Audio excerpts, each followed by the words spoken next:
Balcones' first ever year-round bourbon was an inspiration. It all had to work together. A blend of carefully selected ingredients, Texas-sized pot stills, and creative people determined to find the absolute best way to usher a new whiskey along.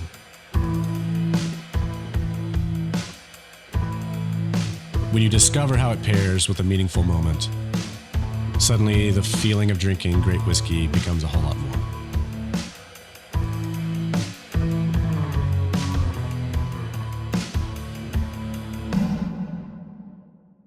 Hey everybody, welcome to this week's episode of Whiskey Neat, spirited conversations with interesting people. I am your host, Christopher Hart, and this week, I gotta tell you, for those who follow me on Facebook, it was a tough go. I got locked out of my hotel room in my underwear for an hour. But other than that, this trip was amazing.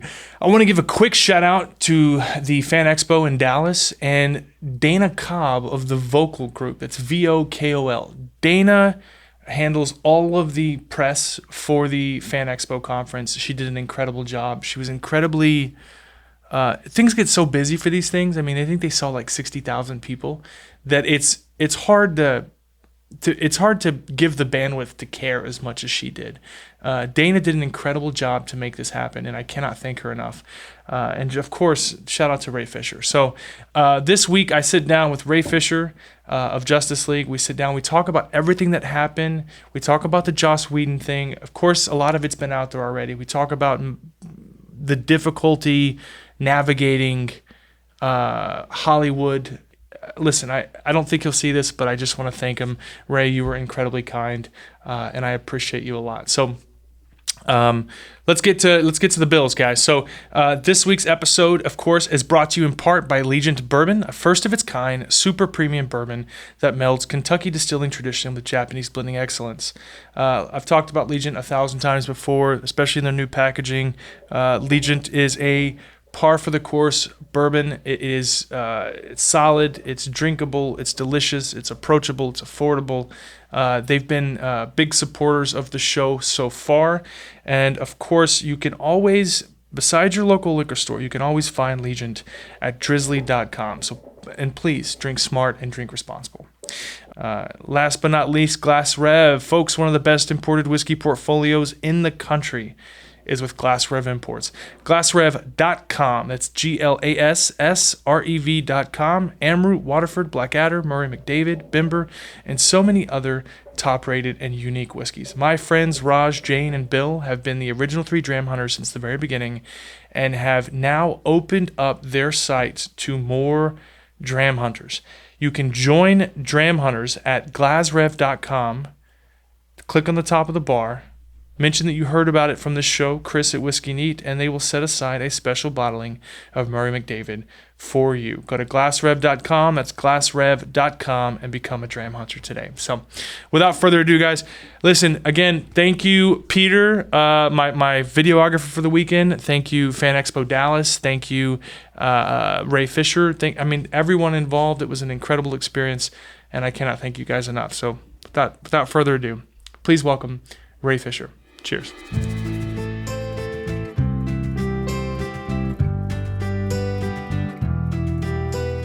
Buddy, nice to meet you. I'm extremely, I feel a bit, I've been following you for some time. I feel a bit of a kindred spirit. We're the same age. Is that so? Okay. Yeah. Well, we're actually about a month apart. And are you August or? Okay. August, awesome. Yeah. So I just turned 34. Congratulations. So happy birthday. Yeah, happy birthday.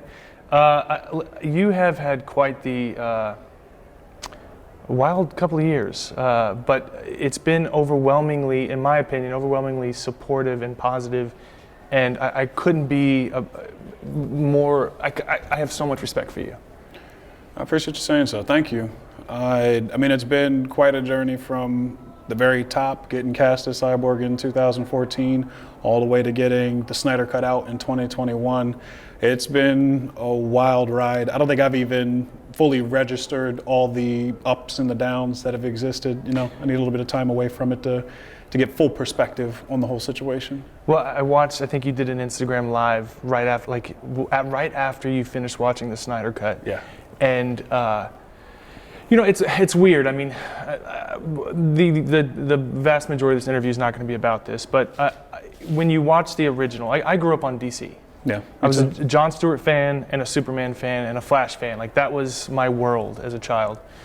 And when you watch the first one, it's like you want more Cyborg and you don't realize what's happening behind the scenes. And then, of course, in the Snyder Cut, you get this entire, not just an extra layer of Cyborg, you dive so deep into your character and see so much more of him. It's fantastic. Well, thank you. And that's the original intent. People come up and say, what was it like doing all those reshoots for the extended version? And I'm telling folks, I'm like, well, that's the original version. The reshoots were what happened in 2017 with Joss Whedon and all that. Sure. So that whole arc was birthed from Zach and Chris. And, fortunately, they felt comfortable enough to let me be just in a small way involved in the creative process, just to get me and Chris together, start talking about the character well in advance before the script was even written. They were still shooting Batman v Superman when he was already plugging away at the Victor Stone dynamic and what it would mean for Justice League, and finding him as the sort of focal point or the in for the audience to be able to relate to not only him but everybody else in the story who's struggling to find the other part of themselves that's been missing, And I think that's one of the big themes that we see in Zack Snyder's Justice League, is this sort of separate parts becoming whole, even from the apocalyptic side of things, right? He's got Steppenwolf, who's trying to come back home, sure, and do right by his daddy. Right by his family. Yeah. Sure. There's this. I mean, from the very beginning, everyone I've ever heard talk about Zack Snyder's involvement in this has been the love comes through in the verbal interviews and that sort of thing. Like the guy just did an amazing job. Yeah. I'm really, really, really. I'm just so happy for you, man. Thank you. I mean that with love. I mean, I know it's been there's got to be this, like, because I have daughters that are the same, so actually they're younger than Justin Bieber, but growing up, my 15 and 16-year-old daughters were obsessed with him. Yeah. And other, major child celebrities. The change of becoming just everyone knows who you are. I mean, your first feature-length film was Batman v Superman. Yeah. And it's not like they threw you out of a 80 mile an hour car, like, all right, be a celebrity, go. So it's got to be a world of. Have you found yourself like, no, this is how I feel. I'm standing on these things. I'm not gonna get lost in the sauce, as they would say. I think so. Yeah, I think that part of that is just come from years of grinding. Folks will see you in a film and go, "Man, that person made it. Like, it was 0 to 1,000,000 like that." And in all honesty, like, that's not how it goes. You do spend your time cutting your teeth and really pounding the pavement trying to make stuff happen. I was broke in New York City for 10 years grinding. Doing theater, doing whatever I can get my hands on, really, until this opportunity sort of lent itself to that. And I will say, when it happens, when opportunity strikes, it definitely strikes quickly, and you better be ready to pick it up. But for me, I've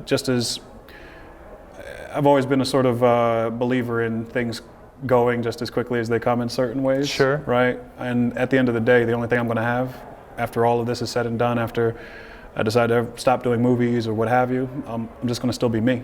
Sure. I've got friends who are still very much on the grind in this business, trying to make a name for themselves, trying to make things happen. And so, my friends and my family have kept me super grounded when it comes to all of this stuff. Yeah, no pun intended. People like Jason Momoa, I've been following him since he was, I hate to say the B word, but on Baywatch. I mean, he still comes through as this super down-to-earth guy that you just want to have a beer with. And I think... Make sure it's a Guinness. Yeah. Is he a Guinness drinker? Don't try to bring... Oh, yeah. Don't try to bring him anything else. If you ever see him at a con, you ever want him to spend a couple extra minutes, bring him a Guinness. Sure. So he, especially on social, on Instagram, you see a side of him where it's like, this is just... or Joe Manganiello, same thing. Like, I want to play Dungeons and Dragons and hang out with my friends. Yeah. I am who I am. I understand that there's this whole facade, or not facade, but this whole image of who I am. And I think even in a previous interview, you did one with DCEU. There was a podcast that you had done an interview with, and they had mentioned if you wanted to have a beer with Batman's Ben Affleck or Aquaman, and you're like, oh, Jason Momoa. Like I'd rather have a beer with Jason any day. I'm happy to see that it's not just been overwhelming, because that's the idea. Is like you cut people a break because they have no fathomable idea of how difficult it is to just exist in this world. Yeah. Let alone one full of celebrity. Well, and there's a lot of nuance to just the business, right? Like the craft, I think most people will say that they love that, but it's the business side that ends up, I think, sort of driving a wedge between what folks want to do and what they're able to do in this business. A lot of it, because you're dealing with Hollywood, a lot of it is super corporate, so it's not, too dissimilar from, what another person could be doing, just for the 9-to-5 situation. But like, navigating that world has been a really big lesson for me. I don't generally like subscribe to the whole idea of like hero worship and that sort of stuff. And I think it's because pretty early on, while I was still grinding, working at the theaters on Broadway, serving drinks and candy and all that stuff, I got to meet a lot of people who were established in the business who were also just grounded in real, well, I'm saying real people because it's all relative, but people who seem to let the craft be the craft and let the PR stuff, the red carpet stuff be that, and they just go home and you go to work and you go home. And that's all I've ever wanted from this business, is to be able to feed myself, right? Help my mom retire, go to work, and go home and play video games. Yeah. Go play trading cards with my buddies. You know what I mean? Like, I'm a big Card Fight Vanguard fan. I used to be really big into Yu-Gi-Oh! Back in the day. Yeah. I got sucked into Pokemon early on, then Digimon, and then I found my 15 and 16-year-old years. I found my interest direct more towards the opposite sex. So video games, I'll get sucked into them. There's been several people here, especially those games that we've gotten to a point with in our my wife. I've got 4 kids. I can give my love and attention to one game like a year. Yeah. Red Dead Redemption. I'll get sucked in that for like 4 months. Have you met Roger?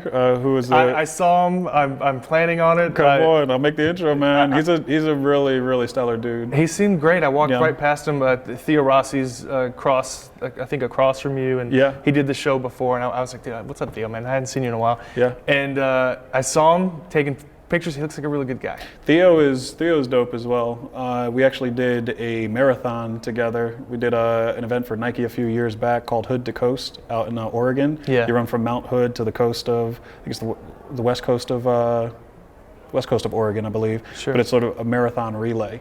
And so I got to spend a lot of time with Theo over a couple days, and a bunch of the other folks there as well. And I just saw him maybe 20 minutes ago. He's extremely grounded. We hugged like we hadn't seen each other in years, Yeah, so. He moved. I think they're based in Austin now, or in that area. He moved from the city, from New York, right? I know he gave up L.A. or New York. He's like, I'd rather live, and he's focused on the family, and that's another one that he's so grounded that a conversation is probably going to lead to something more existential versus business, like the guy is just so great. Yeah. So I when he did my show, it was mid-pandemic, so we did it via Zoom. Okay. And I was like, I got to go meet the guy, shake his hand. I'm glad you got the opportunity, man. Dude, he's great. Yeah. But John Polano, going back to something you said, so John Polano just did a movie that aired a couple weeks ago called Small Engine Repair. Okay. With John Bernthal. Okay. The Punisher, right? And he mentioned something on my show, going back to the business side of things.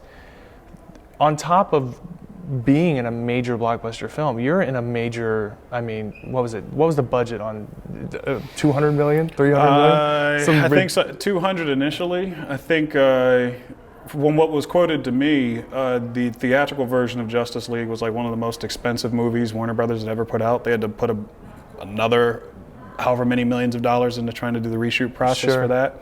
And then whatever they ended up using for Zack Snyder's Justice League to be completed for HBO Max, that was another X amount of millions of dollars. So if you take all that into consideration, it probably would have been like the most money they've ever spent on a movie in total.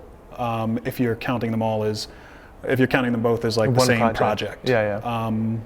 But at least for Zack Snyder's Justice League, you really see they got every bit of that money back out of that with Right. respect to Footage, story and arcs. story, all of that. And funny enough, I mean, all of that footage, with the exception of a couple shots, was already shot in 2016. That was just sitting in a vault somewhere, right? Every single bit of that. The only thing that I had gone back to do any reshoots for was that little nightmare sequence at the end with the Joker. Sure. Yeah, and that was maybe a day and a half, just like hanging around on a green 2 screen minutes on set. screen, yeah. Yeah, that's it. Yeah, so he mentioned that a lot of the project, I don't know if it was a friend of his or someone that he looked up to within the industry, he said, all of the projects I aim to do, the things that I write, the things that I produce, I want to keep the budgets just small enough that I can do what I want to do. Yeah. And otherwise, you've got so many people to account for. And it rung true to me, listening to you talk about the business side of things. It's got to be one of the most difficult sides to navigate. I wanted to talk, pivoting here, I wanted to talk about, you mentioned in an interview that you have 5 kids total. I was one of 4. Yes. Yeah, not that you have 5 kids, but Okay, that that I have, you're one of 5 kids. Correct. Yeah. Yeah. And that your brother's 10 years older than you. Yeah.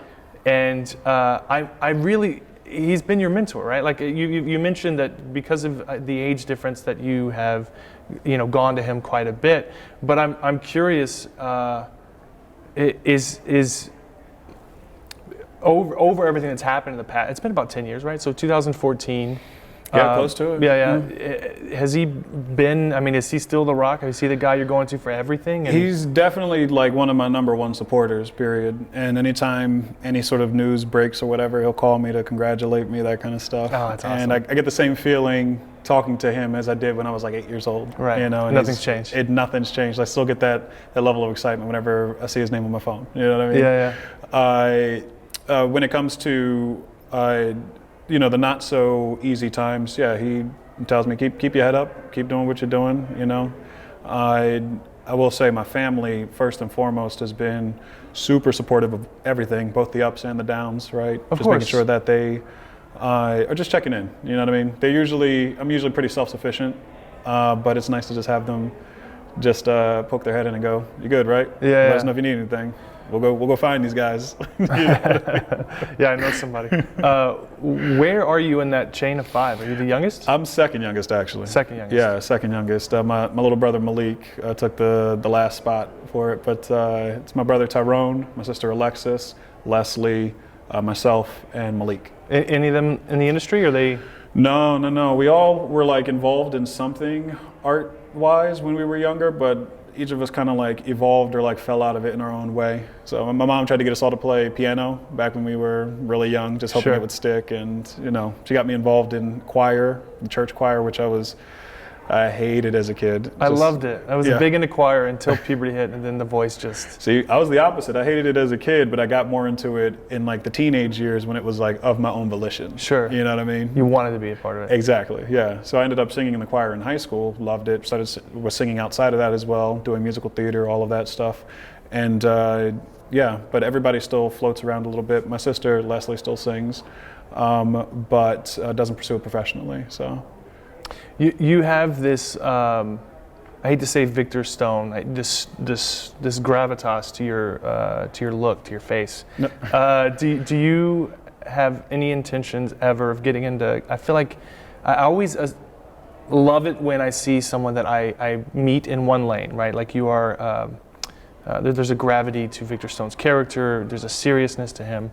Any chance that we ever see you in something comedically? In comedy? Yeah. I mean, yeah, I think so. For me, Like Channing Tatum is just so funny, right? Like he was the sexy dancer, and then he was, For me, it's the roles that I'm not in, like the thing that I am not in real life is generally the thing I gravitate toward, because I'm a pretty goofy dude, just like in general, in my everyday life. And so the roles are, I'm like, oh, there's like some meat here, there's some weight here. Shakespeare is like my jam. I'm not as much of a fan of the comedies of Shakespeare, but like the tragedies, the histories, that sort of stuff. There's just like power in the words, there's power in the performances in a different kind of way. But if the right comedy thing came along, like I'd be all for it. Yeah, my gosh, yeah. If there's like an action comedy or something of that nature, like say no more. I'm there. I got to sit down with Adam Devine and Blake Anderson from Workaholics, which is our age, right? Like, assuming you spent some time watching some of them.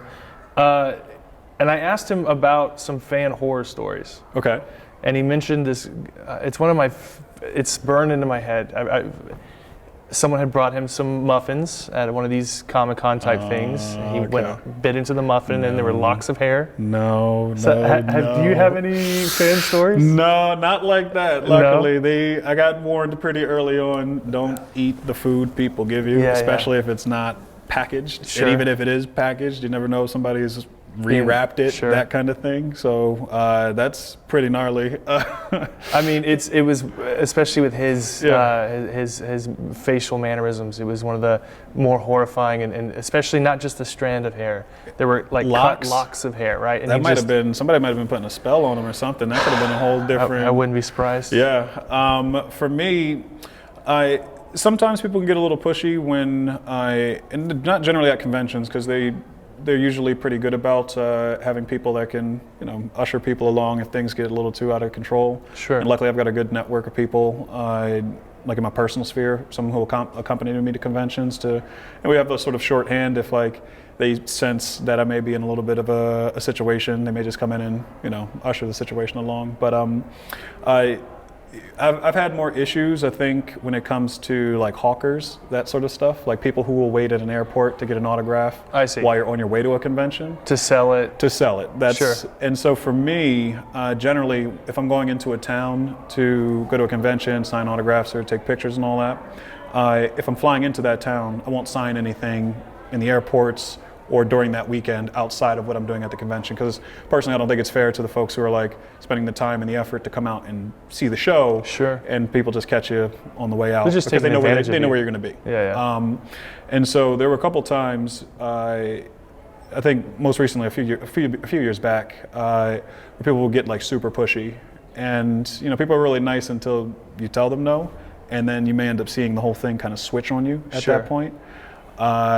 I remember there was one instance, I think we were on press tour for Justice League, actually, and we're at this airport, and for whatever reason, like usually like the driver sticks with you while you're grabbing your bag, and then they take you to the car, make sure nobody's there, the whole nine. But this was like a bit of a different scenario that ended up happening. It just felt a little weird. So we're waiting on my bag to come out of the luggage chute, and the driver puts me in the car first. Which I was like, oh, this is an odd sort of circumstance, but the windows are tinted, whatever. And nobody really recognizes me because most of my stuff is like, I've got CGI all over me, you can't really, people don't really notice me like walking down the street, which is a gift and a curse in certain ways, right? But more of a gift. So I'm sitting in the car, and there are two hawkers that come up to the car, and they tap on the window, and I was like, well, there's no way they should know I'm in here, because nobody saw me come out there, so they end up tapping on the window, and I go, how's it going, fellas? Signed like 2 things, right? And I said, okay, thank you, take care. They go away for maybe 2 minutes or so. They come back, they're like, hey, car's still here, man. Can you sign some more for us? And I go, I appreciate it, fellas, but just want it, that's cool. And then the whole, the switch just flips. Now you're gonna bipolar. I mean, I wouldn't say that, but I would say it was 0 to 100 real quick. And it gets to that place where you're in a bit of a tricky situation because here you are, you're by yourself, you're in this car that's not yours, right? You don't know what people may do, what they may be capable of. You're in a corner, yeah. You're a little bit in a corner, everybody's got a cell phone, so you have to really choose how you're going to handle that. And for me, I was like, well, I just gotta let it be and just leave the car up. I mean, they're yelling expletives at the car, the whole nine. Come on, man. Just roll the window up. F you, this, that, da-da-da-da-da. And I go to myself, I go, well, that's interesting. I said, here I am, I acquiesced to the thing that, even, just slightly to the thing that they wanted, but then, when they didn't get more of that thing, that's when the whole situation flipped. So it was a bit of a weird thing, because you're thinking, here you go, sign the thing, that's it. And then it doesn't turn out that way. So I've had to really sort of temper my expectations when it comes to how a situation's going to unfold, because you never really know. And it's always the one instance where you're like, oh, this is going to go really well, where it kind of catches you off guard, right? Yeah, I mean, you also don't know what's going to, what potentially may go viral, right? Or what that, because the headlines are it's anyone's guess, right? And for some people, they try to get you in that kind of situation, right? There was one convention, and it's generally never the attendees, but there was one convention we were at where folks were following us from the hotel, and because you wouldn't sign a thing, they would get mad and I'd say, well, sorry fellas, but I'm signing at the convention this weekend. You come check us out there, da da da da. And I remember there was one guy who had one of those real tall sort of like camera lights with a real bright light, like TMZ style. In your face? In my face. I have some friends who were there with me. We're walking to go get some dinner and all that. And I've already told like my friends and family, I'm like, listen, if anything ever happens, anything at all, do not put your hands on anybody. Right. If they're coming at me, don't put your hands on anybody. That's rule number one. Because your friends and family, they're going to try to protect you as best they can. And they're not going to come after them, they're going to come after you. Exactly. And so that was definitely an exercise in patience in trying to keep that together, because they started getting pretty rowdy, the folks on the other end. And, we kind of had to just let them say what they want to say, keep going to our destination. Pretend like it didn't happen. Dip inside and have it be that. So, but those situations have been fewer and further between. I can't imagine what it's like for people that get that kind of stuff every day. And when I see it coming now, I'm pretty good at just navigating and tuning everything out. So I know that in a lot of interviews you get questions, of course, about Justice League and whatnot, but there's a cliche interview question that I see quite a bit that I don't think you've experienced, so if you have, just let me know. You went from Justice League to True Detective, one of the best, I forget what those series are called. There's a type of series. Anthology. Mm-hmm. I mean, True Detective is incredible. Oh, yeah. And I loved the second season, even though a lot of people didn't. I thought it was fantastic, seeing a different side of Vince Vaughn, right? A more terrifying side. When that was brought to you, what were you excited? Were you like, I mean, because you've got a record here of like awesome movie, now awesome TV show. Yeah. What's how was that? I mean, that whole experience was like top to tail, pretty stellar for me. I got to pop in and out. We were shooting down in Fayetteville, Arkansas, right? And I was familiar with Nick Pizzolatto's work. And I mean, just based off of that and the idea that Mahershala was going to be a part of it, and Carmine Jogo, and just the people involved, I was like, I'm in. Let me know. Like, let me know what you need. And because what I had shot before was so CG heavy, it was nice to get a different experience. To see you on screen? Exactly, where I'm actually in human clothes. Sure. You're focused more on the relationship and a little less on the technical aspects of everything else that's going on. And it felt a bit more intimate, Mahershala was great to work with. I ended up getting a lot of just lessons from him that he didn't know that I was getting, right? He's such a gracious spirit on set, and him being number one on our call sheet and letting that sort of permeate the experience for a lot of folks, I think was really helpful. I got to meet Stephen Dorff, who I was a big fan of ever since Blade. Sure. And I make this joke where, because Mahershala is playing Blade now, right, for Marvel, I said, well, I got to work with Blade and Deacon Frost now, like in the same production, right? But the process, Nick is super talented. I can't wait to see his new thing that he's got going on with Netflix with Jake Gyllenhaal. I don't know if you've seen the trailer for this thing. I have not, but I'm a Jake fan. It's Antoine Fuqua. I believe Jake Gyllenhaal is a 911 operator, and a lot of it, I think they may have shot it during COVID, so a lot of it is just like from the Gyllenhaal perspective, just getting all these calls. And like the way Nick builds tension, I can already tell like it's gonna be great. Dope. Yeah, you gotta see that trailer when you get a chance. Come on. Let's rise. We are the ones with the fun running, baby. You can shake it till you break it in the morning light. Come on. Get prepared as soon as you hit the playback. We about to ignite every one of them haystacks. If you ain't ready, fool, you should make tracks. Push the beat rock, no time to fake jack. Rock it out all night. See the flames rising as we rise. Show me what you got. Get a sip of the rye. So I know that you had originally said you didn't follow a lot of, and correct me if I'm wrong, I'm paraphrasing here.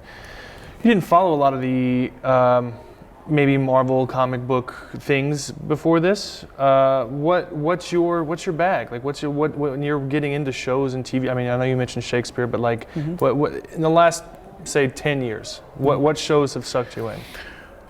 Game of Thrones for sure.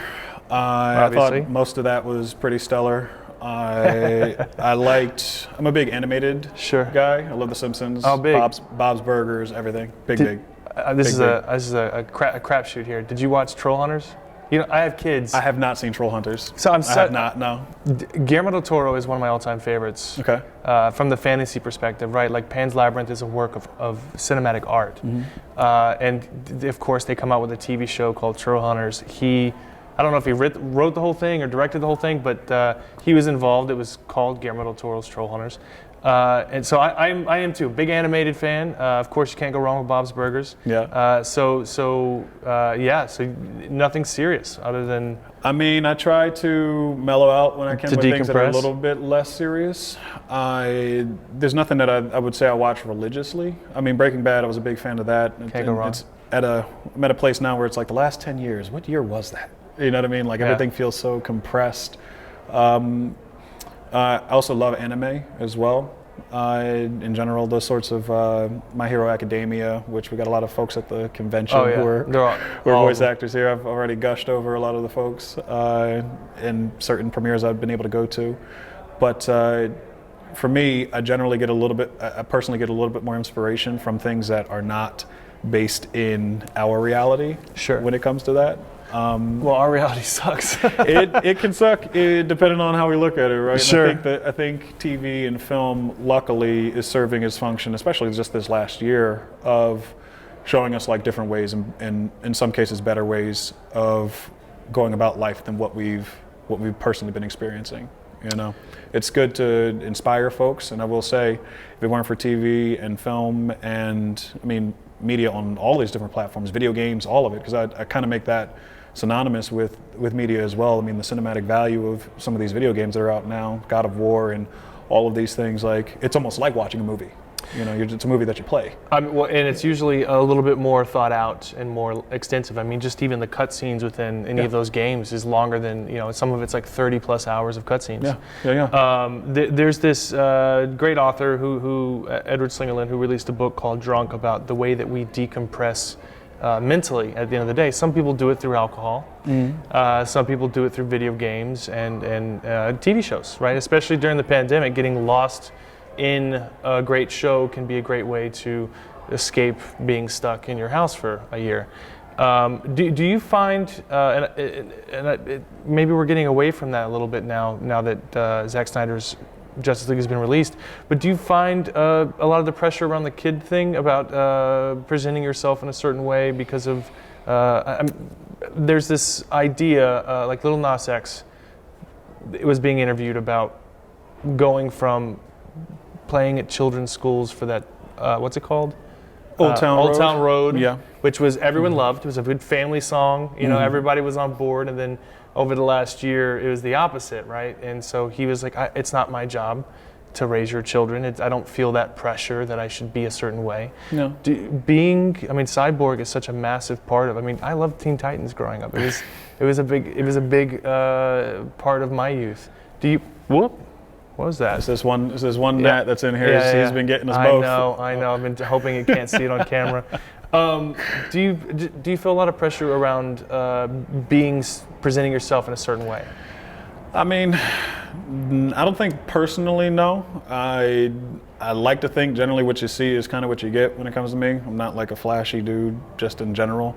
I let people know and I let kids know specifically what you see on TV is not necessarily reality, and I personally don't subscribe to hero worship. Everybody's got their own bags going on. I'm a very real person in real life, right? Sure. I think all people get to see the highlights when it comes to red carpet stuff and Instagram and all that other stuff, but like I think we're at a place now where kids are starting to register that people are people, even if they are, you know, famous or Instagram famous or what have you, and that's important because nobody like really teaches you that. That's something that you have to kind of like learn in the field, if that makes any sense. Well, it makes perfect sense. I think we're getting to a point where enough, and I'm gonna say the word celebrity, although I feel like that implies an obligation, but we're getting to a point as a society where enough celebrities are like, I am going to be who I am. Yeah. and that I think I think you're right. I think we are getting to a point where there's less pressure, although there's still some out there. I mean, I know Harry Potter, Daniel Radcliffe had gone through that as well, where it's like, hey, I'm an adult. Like, I cuss. Sometimes I have a drink. Yeah. I should be able to be my own human being. Absolutely. You got all types of problems, relationship problems, like real human being stuff. But I think that people end up putting you on a certain pedestal because, like I said, you get the highlights, you get the clips. For me personally, I don't feel a ton of pressure to try to be anything other than who I am or what I am.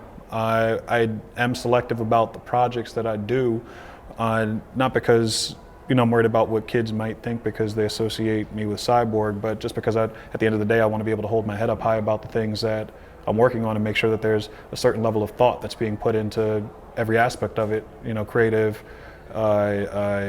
performance, all of that stuff, So wait, are you saying that because of people know you as Cyborg, that it gives you pause to take certain, let's say, a violent role or a sexual role? No, I think what I'm saying is that Zack Snyder's Justice League is rated R, right? Cyborg drops an F-bomb in it. He says, I don't remember. Oh, yeah. In that alleyway with Diana, he basically says, F the world. Oh, yeah, right? I remember that now. You've got aliens getting their heads blown off. You got extreme violence, all these best. things. Well, and that's the thing. It's like, for me, I'm like, well, listen, that's stuff that I grew up watching as a kid. Sure. Right? I was watching all the horror films, like everything I get my hands on. I'm gonna go see Halloween when that comes out, like immediately, right? Yeah. That stuff is my genre. I understand its place and I understand what it is versus like the reality of what I'm seeing, right, in the world every day. But personally, I don't want to necessarily have to be tethered to any sort of like idea about who that character is, because Cyborg's story is a traumatic story, right? Yeah. And what you get to see in that film is you get to see him beginning the process of healing, and you could take that and sort of cut and paste that sort of archetype onto a lot of different films that already exist. Some extreme, some less extreme. I mean, True Detective. I mean, that's a pretty dark show. Mm-hmm. And it's one I'm proud to be a part of, right? Like, I like things that have a bit more consequence, things that make people think, and whatever ends up coming my way after this, like, I'm ready to go. All right, I got something I'm gonna pitch at you. Go ahead. I think you would be incredible. So my wife and I, we been together 15 years. We do a lot of things together, and one of the things, of course, like many married couples, is you get sucked into shows together. Mm-hmm. And over the last couple of years, we've jumped pretty headfirst into American Horror Story. Okay. And Sarah Paulson is an absolute amazing in every possible way. Another anthology series. Mm-hmm. I'd like to see you just do anthology series, like one good season, which it would be. The season that's happening now is very. What was that movie, Limitless, where you take the pill? Yeah. So it's very it's kind of like like vampires, where you take a pill, but if you don't have any talent, you turn into basically like this empty void of a human being. If you don't have talent, actual. Yeah. So like for instance, they're like in a small New Hampshire town somewhere in the Northeast, mm-hmm. and people they go up there to write, like in what was it, Mercy?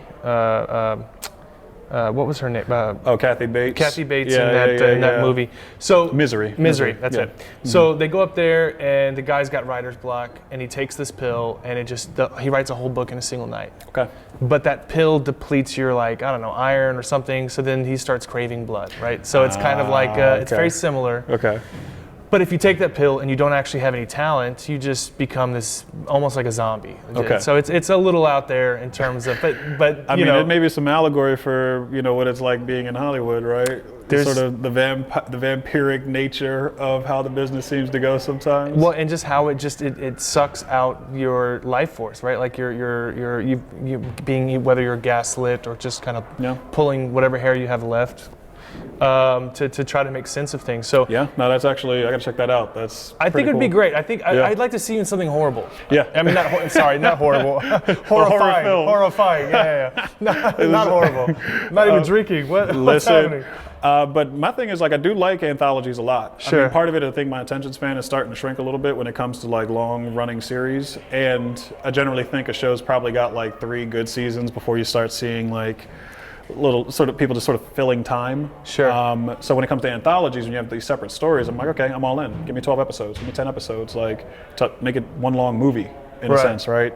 Like Zack Snyder's Justice League, like that thing was 4 hours, but like it moves at a clip. Like The whole thing is that it's nonstop. it's nonstop. Yeah, and I am glad as an era of television we're past these 23. Well, there's still some shows out there that are 23, 24 episode seasons, which is, I agree with you completely. I don't think that's what we should be doing. We should be doing 10 episodes, 13 max, and having substance. Unless we've got half-hour comedies, at which point, like you can sitcoms, you can do I'm that. okay with that. Yeah. Do whatever you want. You know what that is? That is decompressing at the end of the day. Done. My wife and I, even now, will rewatch. We're making our way through Friends again. Okay, I've actually never seen Friends. It's Like- probably the most embarrassing thing I've said on the show because it feels so laugh tracks and that sort of thing. No, But like what you like. at Come the end on. of the day, you want to just kind of unwind and have a glass of wine and laugh at Chandler or something. I was in my hotel room yesterday watching Martin. It was like on late night. It was like a 4-hour block. I was like, let me see how much of this I can watch before I like fall asleep. It still holds up, I think. I had to literally like turn it off, laugh track and all. I was in there just dying. I had It's to the pull best. myself away from it. All right, so what's the long-term plan? You said you want to buy your mom a home? We're trying to build one out in Jersey, in my hometown. I'm from a small town called Lawnside, and it's actually the first incorporated and self-governing black municipality north of the Mason-Dixon line. Wow. It was land that was given to freed slaves by the Quakers, I think back in the 1800s, and it's had a couple different names over the last century or so. It was Freehaven, Snow Hill, and it's most recently, and I think for the longest amount of time, been Lawnside now. So my mom is looking to retire this year, and thankfully I've been able to live my dream enough to try to help her with that. Sure. And I got to a point where I said, well, I'm looking to maybe try to build a house somewhere. Like, where do you want to live? And she wanted to Stay. stay. And so we found a little plot of land in my hometown. It's like 1 square mile. And so we're going to build out there, and I actually want to go out and get my hands in the dirt just so I can say like I helped to build the thing. You know what I mean? Because she raised 5 kids, single mom, right? It was her, my grandmother, and she had some help from other family members and stuff. But like, she's never really had the ability to, just financially, because she raised 5 kids. She was never able to choose specifically where and how she lived.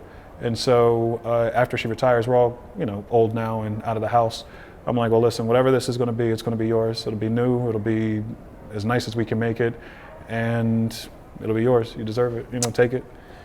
My mom raised 4, and it was the same situation. Just barely above what I would consider poverty. Yeah. And the one thing that I've always wanted to, we're getting closer, Yeah. is my mom's never been on vacation. My grandmother's never been on vacation. And I'd like to buy her house. Yeah. And so those 2 things, if I can pull off before she departs this place, I'm with you 100%. So I have a lot of respect for you. I think it's great. Appreciate that. No, and for me, at the end of the day, I told her, I was like, well, look, I'm not a big fan of like stuff and things, right? Like I'm not like a minimalist per se, but Sure. like I can probably move everything I own on this planet in like a minivan outside of like my bed. And that's just, I think, part of what the bouncing it back and forth, like living out of suitcases to do jobs and do theater like out in Oregon, and going bouncing from here to there. Like I've learned personally, like for me, less is more. I just need a roof over my head. I need some food. And everything else I need is all digital anyway, right? You've got video games, entertainment, media. You don't even have to collect DVDs anymore, right? Like you've got it all right there. Do you have aspirations to go home as well? Well, Theo moved here to Austin to get away from. I mean, he still performs. He's just in Netflix in a Netflix movie. Do you want to stay in? Are you in LA or New York? No. I'm based out of Jersey. Okay, so you're in that area. Yeah, and so I bounce back and forth a little bit between there and Brooklyn, but no, that's where my family is. Yeah. I ended up staying in LA for a little bit, but came back just to be closer to. And this was right before COVID hit, and it was a lucky thing that I had, because I don't think I would have been able to make that transition once we got into the thick of everything in 2020. So if I can stay near them, I definitely want to. And the business is lending itself now to the idea that you don't need to be in LA. You don't have to be in New York. Like you can self-tape from anywhere. You Sure. know, you got people. They're shooting films in all these different places now. Georgia, Louisiana. We did a limited series, an anthology series actually. I'm in, man. I'm telling you. Called. I mean, it's the way of the not the way Yeah. of the future, but it's. I think it's. It works for a reason. It works for a really good reason, and I think these concise stories are just what people can handle, but also it lets you put more production value into the episodes that you're actually putting out there, right? But we actually shot in Greenwood, Mississippi for the most recent project that I just finished. Has it been announced yet? Yeah, it's called Women of the Movement. And this is the story, it's an anthology series about influential black women in the civil rights movement. And the first season is about Mamie Till Mobley, who's the mother of Emmett Till, and it's about her fight to get justice for her son. And so this was a really special project and one that came like right on time for me, just everything that was going on personally and professionally out there. Sorry, our friend is still on me. With everything that's been going on personally and professionally, I was like, the subject matter, the people that are producing this, and like the actual, like the material itself, right? Stellar. And I can't wait for that to come out at the beginning of next year. I think that's going to be something that's really special, and I'm hearing nothing but great things. So. Yeah, I would imagine, especially over the last, not just COVID, but everything that's happened in the past 2 years, there's got to be a weight to taking on projects like that. Just a gravity of like, it needs to tell a story, the right story, the right way. And for me, it was never my intention to say, oh, well, I want to be an actor that goes out and just tells black stories. Sure. Right? I played Muhammad Ali in a play back in 2013, and that was, I think, one of the first, like, I guess what you consider like a black story that I was able to tell. And I was like, oh, there's power behind this, but Ali is such a force, and this is more about people wearing masks and the black experience with respect to his personal situation, right? Going back to pressure, Yeah. right? I mean, you were in a time where, there was a lot of societal pressure to be a certain way. Absolutely. And for him to break out of that mold was, and to be a pariah and then end up at the end of his life being someone who is all but universally loved. It's like, what kind of world do we live in? Sure. You know what I mean? But it just so happened that when this project came across my desk and I got to see the folks, this guy's still on I know, us. bro. He's It's still on killing us. me, man. It's What on- is happening? It's just the one guy, too. It's the one guy. I think you might have. I just slated. Nah, I think he's good. This will be half of us just Yeah. trying to find the fly. But when this project came across my desk, I was like, this is the right time. This is definitely the right story. Everything that was going on in our country and around the world. You had the whole world coming out in support of Black Lives Mattering. 100%. And it just, I mean, it was time. I was looking Kismet. Kismet in a way. I'm looking at how the press back in those days was how they were handling the Emmett Till story, and then looking at like how the press was handling the Black Lives Matter protests and sort of certain different spins you would see put on it. I was like, this has to be talked about, right? Like the media can be great, it can be a really big boon when it's trying to do good, but when it's doing the opposite side, man, and I've experienced it firsthand when it comes to the sort of Hollywood trades and all of that, and just dealing with Warner Brothers and all the other stuff over the last year.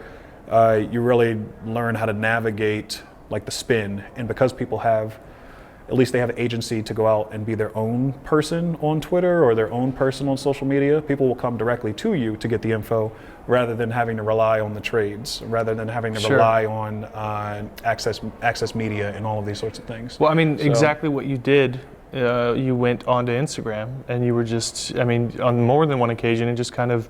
You got to keep people informed. That's the only way, because if they're not hearing it from you, there's no rhyme or reason. No. They're doing it for clicks, and oftentimes those can be at your disadvantage. Absolutely. So you going live definitely helps. Let me ask you last question, and then we'll let you. I know you've had a long day here. I wouldn't. It's a two-parter. Would you consider yourself an emotional guy in the sense that the joy I saw in your Instagram video when you were just finished watching the Snyder Cut, the not retribution, but It's just excitement, man. I can imagine there was hugs involved with some of the cast members, and just like, it's not just you can tell that it was just about doing what was right. No. and you won. Well, I mean, I think the fans Sure. first and foremost won. I think for me, I was happy for Zach. I was happy that his actual vision was finally getting put out there. I was happy for Chris Terrio that his actual words and script were going to be put out there. I was happy for a lot of the cast and crew that were completely cut out, because one of the big issues that we had, it wasn't, I think folks end up trying to make it about Cyborg specifically, but what ended up happening was all of the people of color were either reduced or cut from the film between, Or the credits and I mean, everything, Yeah. everything, screen time, what have you, and between the transition between Zach's version of the film and what ended up coming out in the theatrical version, and that coupled with a lot of the information that I got about what was going on behind the scenes after the fact, because mind you, a lot of the racist stuff, the racially charged stuff that was happening, I didn't find out until 2020. And if I had known that back in 2017, 2016 when we were shooting the thing, this would have been an expedited process. Sure. Much differently. The movie might not have even come out. You know what I'm saying? And I think part of that is like, for me, in that moment, it was the joy of having this thing that you knew existed for so long that you couldn't really talk about because you're trying to be a team player. You're trying not to, you don't want to be labeled difficult. And that's the death sentence in Hollywood. Somebody says, oh, well, they're difficult. That's it, right? Warner Brothers coming out and putting out lies in the trades about me, saying that I wasn't cooperating with the investigation that I myself was trying to get underway. I mean, that's in not so many words, it's like a kiss of death when it comes to that kind of thing. And luckily, I was able to refute those things pretty quickly, and I've had the fans to back me up in crazy ways because I don't have a PR person. Like, it's just me on Twitter, sitting on a couch going, this is bullshit. how do you get to the truth, right? Yeah. How do you get to the truth? You just say it, you say it often, and you keep saying it loudly, and hopefully people will pick it up. And so, I mean, my hat's off. If it weren't for the fans being able to uplift that, if it weren't for the fans getting the movie out, period, so people could see the difference, they could see the racial disparities between both of those versions of the film. It's wild. Once that movie came out, it's like, that's proof positive of a lot of what we're talking about. And if you see some of the excuses that were coming on the other side of it, like the Warner Brothers side, right, saying that I was being manipulated by this person to come out and speak out about this stuff, saying that, oh, well, it was only Ray. Oh, well, it was only about a single word, booyah. You got people making up fake movie announcements saying there's going to be a Frosty the Snowman movie. I saw that too, yeah. I mean, just like the most ridiculous stuff. And never in the history of anything I've seen have I seen a studio behave in that way, right? It's probably becoming a little bit more commonplace now. Sure. Just because of the way misinformation gets thrown out there. And if you can't win the argument, what you do is you throw out enough misinformation to distract people from the actual thing, right? You start putting out, oh, well, we're casting more people of color now to try to distract from the fact that you were not treating people of color fairly in your previous experience. You're trying to just move beyond it without actually reconciling and addressing the fact. And I get why they would do that, is because it would probably open them up in certain ways, and you never know how many other skeletons are hiding in the closet. I'm sure this has happened to many other people, right? And I will say the support that I've gotten publicly and privately from folks has been overwhelming. We were just talking about Shang-Chi before we started filming, about how there was all this pressure around having an Asian lead, and how Hollywood was nervous about, like, if it doesn't do well, we'll have to delay the next Spider-Man movie to help, like, keep in theaters longer. So there was like all this pressure around, because it's not very common within with Hollywood to have a lot of Asian leads. We went and saw it, and it was an incredible experience. I took my whole family to watch it. The movie was hands down one of our favorite Marvel films we've ever watched. I can dig that. I didn't understand why there was anybody feeling nervous around it being a success.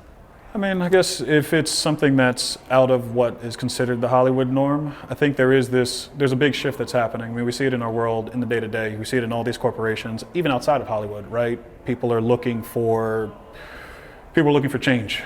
They're looking for change. And I think that's scary to people who are only crunching numbers, because they're like, well, statistically speaking, this hasn't been a thing. We don't know if it's going to work. You're putting hundreds of millions of dollars. People have their entire, their livelihoods, their jobs on the line, right? Yeah, if the thing does not do well. I can see why people would be skittish about trying something new, but I mean, you got to either set the trend or you're going to be the one following it. And so, I mean, my hat's off to Marvel on the Black Panther side of things, and for doing what killer movie. Yeah, huge success, and it's become iconic. For breaking that open. And so, when you have people, and I'm speaking from personal experience, like Jeff Johns and some of the crew at Warner Brothers, looking at Zack Snyder's Justice League and saying, we can't have an angry black man at the center of our movie, right? Then going and shifting the film in certain ways to reflect those sentiments. And then you have Zack Snyder's Justice League come out, and then you see the overwhelming positive response that people have to the thing, right? And it's not, for them, it's not about being black or white, it's about being human.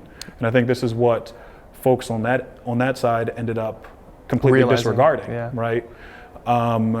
It ends up going, okay, well, it ends up being like, okay, well, here's the thing now.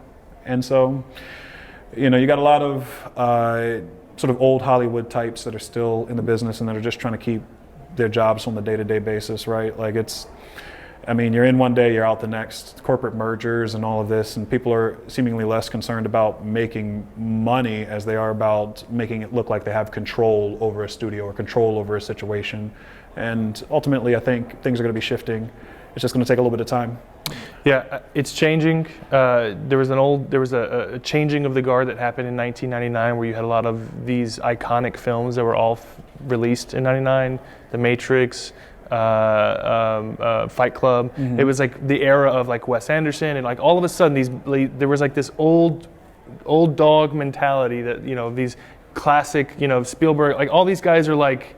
That was the 90s, that was the 80s, and then now we've got this new era of filmmaking. And I think we are seeing a lot of that now. There's too much good film out there now that breaks the mold of what we expect. So I'm happy it's working. I'm happy to see the changes happening, and thank you for doing the show today. I appreciate it. Thank you for having me, and I'll catch you on the next one. Yeah, it's good. I'd shake your hand, but boom, yeah. There we go. There we go. Cheers.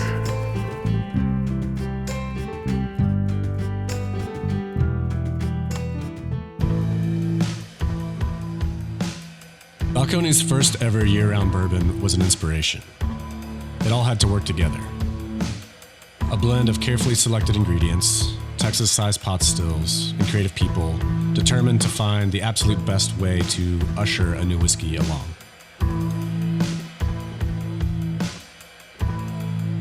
When you discover how it pairs with a meaningful moment, suddenly the feeling of drinking great whiskey becomes a whole lot more.